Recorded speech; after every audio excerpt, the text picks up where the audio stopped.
Hamas leader Ismail హనియాను చంపడానికి Israel intelligence agency Mossad భారీ స్కెచ్నే వేసింది.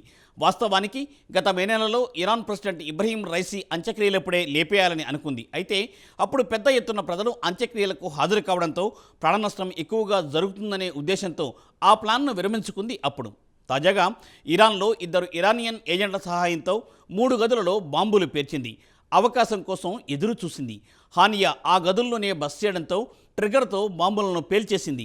ఎట్టకేలకు అనుకున్న లక్ష్యాన్ని ఇజ్రాయెల్ సాధించింది. ఇక ఇంటెలిజెన్స్ ఏజెన్సీ మొసాద్ విషయానికి వస్తే ఇజ్రాయెల్ ప్రభుత్వం ఏడాదికి $3 బిలియన్ బడ్జెట్ను కేటాయిస్తోంది. ఇండియన్ కరెన్సీ ప్రకారం 25,000 కోట్ల రూపాయలుగా చెప్పుకోవచ్చు. సుమారు 7,000 మంది మొసాద్లో పనిచేస్తూ ఉంటారు. అమెరికాలోని CIA తర్వాత పశ్చిమాసియాలో అతిపెద్ద గూఢచార సంస్థ మొసాద్. హానియా మృతి తర్వాత పరిస్థితులపై ప్రత్యేక కథనం ఇప్పుడు చూద్దాం.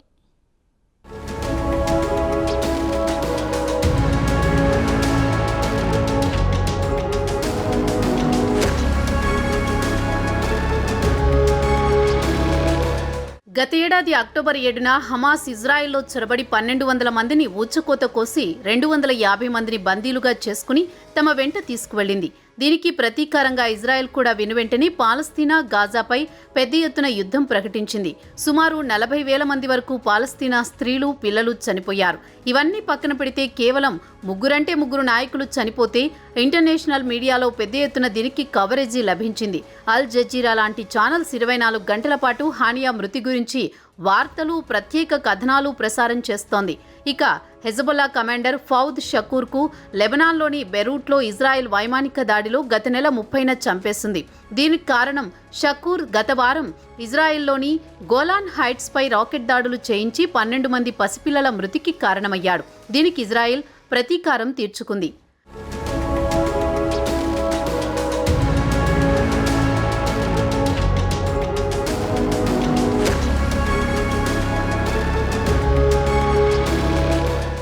గత నెల 31న Hamas political bureau head Ismail Haniyeh టెహ్రాన్లో ప్రెసిడెంట్ మసూద్ పెజిష్కియాన్ ప్రమాణ స్వీకారానికి వచ్చినప్పుడు ఆయన నివాసం ఉంటున్న గెస్ట్ హౌస్లో బాంబు అమర్చి చంపేశారు.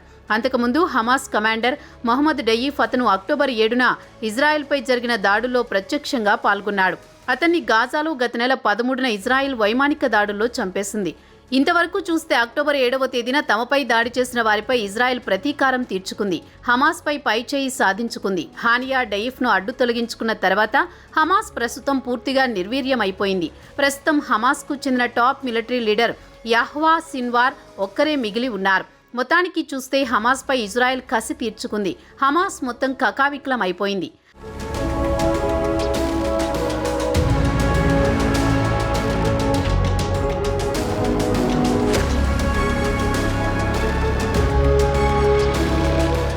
హమాస్ను వెనుకుండి నడిపించేది మాత్రం ఇరాన్ అన్న విషయం అందరికీ తెలిసిందే. తమ జోలికి వస్తే ఎవరినీ వదిలిపెట్టమని ఇజ్రాయెల్ గట్టి సంకేతాలిచ్చింది. ఈ ఏడాది ఏప్రిల్లో సిరియా రాజధాని డెమాస్కస్లో ఇరాన్ రాయబారిని ఇజ్రాయెల్ రాకెట్ దాడిలో చంపేసింది. బదులుగా ఇరాన్ ఇజ్రాయెల్పై రాకెట్లతో దాడులకు తెగబడింది. అయినా ఇజ్రాయెల్కు పెద్ద నష్టం చేయలేకపోయింది. అలాగే ఇజ్రాయెల్ వైపు పెద్ద ప్రాణనష్టం కూడా సంభవించలేదు. తాజాగా ఇరాన్లో ఉన్న హానియాను ఇజ్రాయెల్ లేపేసింది. అదే సమయంలో ఇరాన్లో ఇతరులు ఎవరికీ ప్రాణనష్టం జరగకుండా జాగ్రత్త పడింది. వాస్తవానికి హానియా ఖతర్లో తన బేస్ ఏర్పాటు చేసుకున్నాడు. అమెరికా సాయంతో ఖతర్లో హానియాను చంపితే లేనిపోని ఇబ్బందులు వస్తాయని భావించి అతన్ని ఇరాన్లోనే చంపాలని నిర్ణయించుకుంది ఇజ్రాయెల్. దీంతో పాటు ఇరాన్కు కూడా గట్టి వార్నింగ్ ఇచ్చినట్లవుతుందన్న టాక్ వినిపిస్తోంది. ఇక మీరు ఎంతమాత్రం హమాస్ నాయకులను కాపాడలేరని ఈ హత్యతో ఇరాన్కు ఇజ్రాయెల్ గట్టి హెచ్చరిక ఇచ్చినట్లవుతోంది. అలాగే హెజ్బొల్లా నాయకుడు ఫౌదీ షకూర్ను బీరుట్లో చంపేసింది. లెబనాన్కు కూడా ఇలాంటి గట్టి సంకేతాలిచ్చినట్లయింది.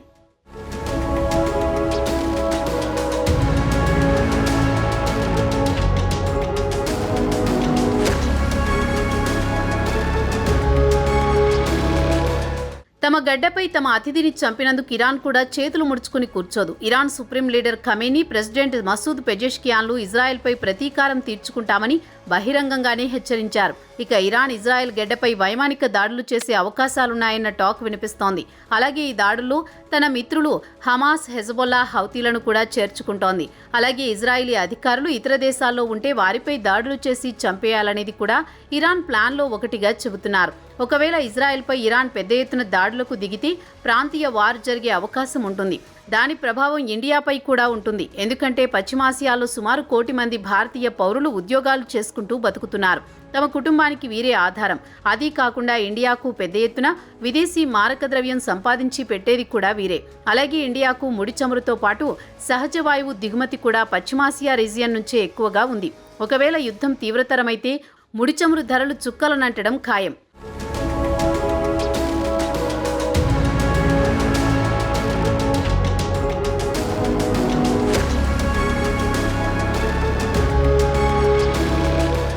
ఇక ఇండియా విషయానికి వస్తే 2012లో ఇజ్రాయెల్ రాయబారి భార్యపై న్యూఢిల్లీలో దాడులు జరిగాయి. ప్రస్తుతం మధ్యప్రాచ్యంలో తీవ్ర ఉద్రిక్త పరిస్థితుల నేపథ్యంలో ఇండియా ఇప్పటి వరకు ఎలాంటి ప్రకటన చేయలేదు. అయితే ఇండియాకు ఇటు ఇరాన్ అటు ఇజ్రాయెల్ మిత్రదేశాలే కాబట్టి ఇండియా ఎలాంటి ప్రకటనలు ఇవ్వకుండా జాగ్రత్త పడుతోంది. అలాగే ఇజ్రాయెల్ లెబనాన్కు వెళ్లే భారతీయులకు ట్రావెల్ అడ్వైజరీ కూడా జారీ చేసింది. ఇండియాకు చెందిన విమానాలను ఆ రూట్లో ప్రయాణించవద్దని కూడా ఆదేశాలు జారీ చేసింది.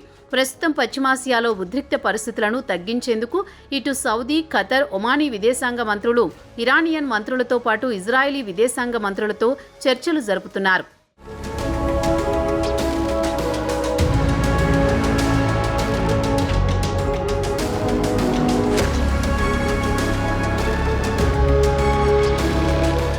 తాజాగా హానియా హత్య తర్వాత గాజాలో బందీలుగా ఉన్న ఇజ్రాయెల్ పౌరులను విడిపించడానికి జరుగుతున్న చర్చలు కాస్త వెనకబడిపోయే అవకాశాలు కనిపిస్తున్నాయి.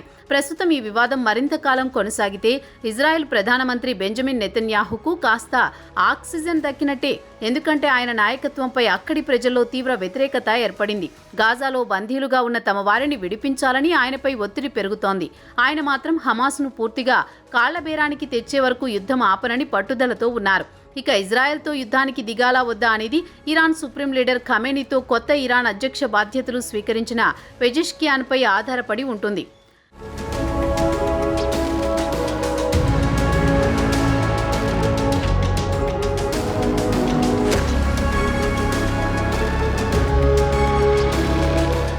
ఇప్పటికీ గాజా ఇజ్రాయెల్ యుద్ధం మొదలై 9 నెలలు దాటిపోయింది. సామాన్య గాజా పౌరుడు గూడు చెదిరి ఐక్యరాజ్య సమితి గుడారాల్లో బిక్కుబిక్కుమంటూ కాలం గడుపుతున్నాడు. యుద్ధాన్ని పక్కన పెట్టి వారి గురించి కూడా ఆలోచిస్తే మంచిదన్న అభిప్రాయం కూడా అక్కడి ప్రజల నుంచి వస్తోంది. మరి పరిస్థితులు ఏ మలుపు తిరుగుతాయో వేచి చూడాల్సిందే.